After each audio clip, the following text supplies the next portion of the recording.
Hey, how are you doing? It's been a while since I put anything on YouTube. Just been mega busy building the studio and getting things off and running, and obviously gigging and teaching, and you know how it sort of goes. Today's first lesson for a while, going to discuss syncing left and right hands. I get asked by loads and loads of the younger generation especially, who want to shred out and rock out a little bit. How do they synchronize left and right hands? Here's a little pattern for you that I've come up with. It goes a little bit like this. It involves, we're in the key of A major, and it involves the D and G strings starting on 6, 7 and 9 frets. So it goes a little bit like this.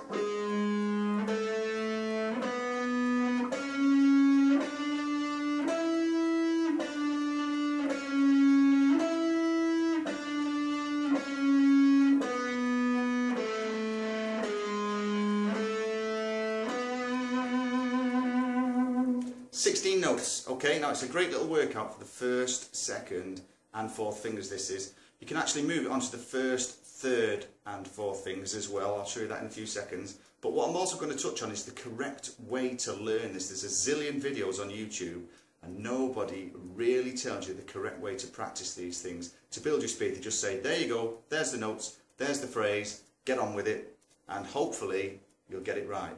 There's a lot of missing little bits and bobs that we need to put in place before we get these things right. The other thing that we need to do is sort of try and turn the ears off a little bit and start using the brain a little bit more when you're working on phrases, because what you tend to do is just use a repetitive technique going over and over and over. It doesn't necessarily mean that you're going to get it right. Classic example is if you play something 100 times with a mistake, how do you expect 101 to be perfect? It's not going to happen. You have to play 100 times perfectly, and then 101, 102, etc. are all going to come out as good as the original 100. So the best way to do this is to make sure that you get your phrasing as accurate as possible. And the way to do that is also, efficiency is the key word. If you look at my hands when I play this phrase, fingers stay very close.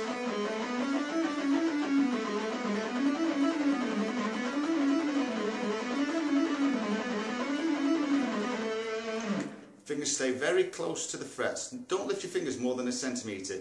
If you're taking them more than that from the frets, then you're going to get into this realms of unsyncing the pick and the left hand fingers. The other thing to do also is to make sure that the picking hand is nice and relaxed. Everything has to be tension free. So really start very slow on this. I'm going to show you how to practice this whole exercise very shortly.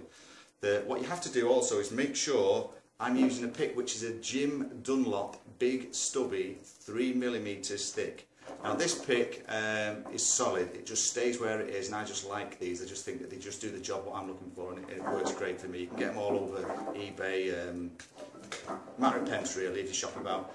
The thing to do as well is to make sure that your pick is hardly moving across the string, so you just need enough movement. Let's see whether I can just zoom in on this. The pick just does this type of movement. Very important, because again it's all about efficiency. I nearly said that right. Efficiency, and it's a case of making sure that the fingers stay close, the picking action just does the maximum amount of movement that's necessary to get the phrase to work, and you're off and running. So with a phrase like this, fingers 1, 2 and 4, if you take it up and we still stay in the key of A major,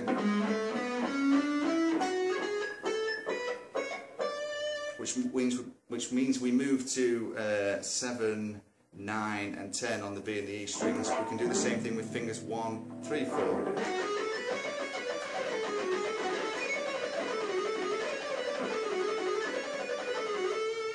So once you've got that bit nailed as well, so if you realise now we are working 1, 2, 3, 4, we're giving them a really good syncing workout.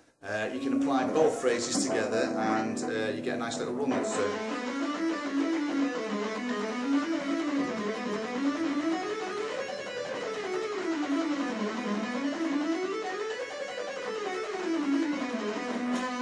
it's a good little phrase to work on. The best way to practice this is to set your metronome nice and slow. Now I always start around 60 beats per minute as well, which is basically 1 note per second. So this phrase has got 16 notes in it, which means it's going to take 16 seconds to play the whole phrase right through.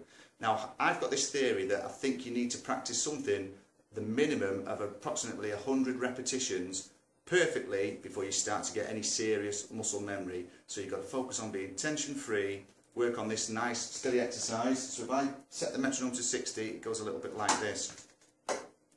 3, 4.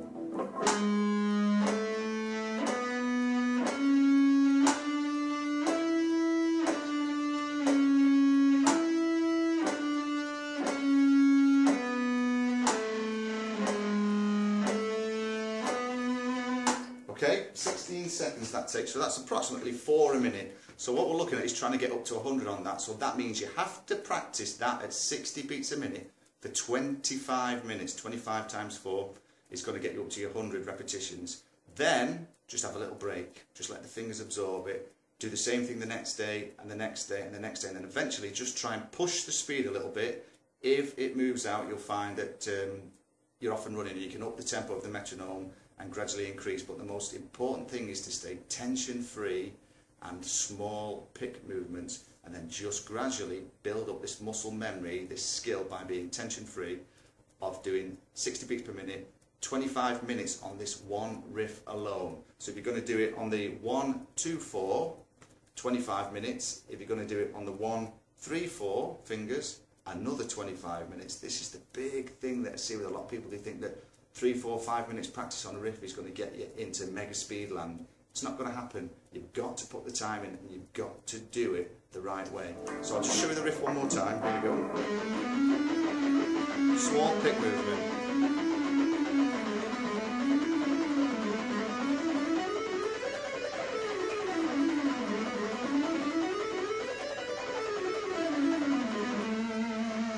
Okay, good one. Have a go at it, and I'll see you soon with some more. Okay.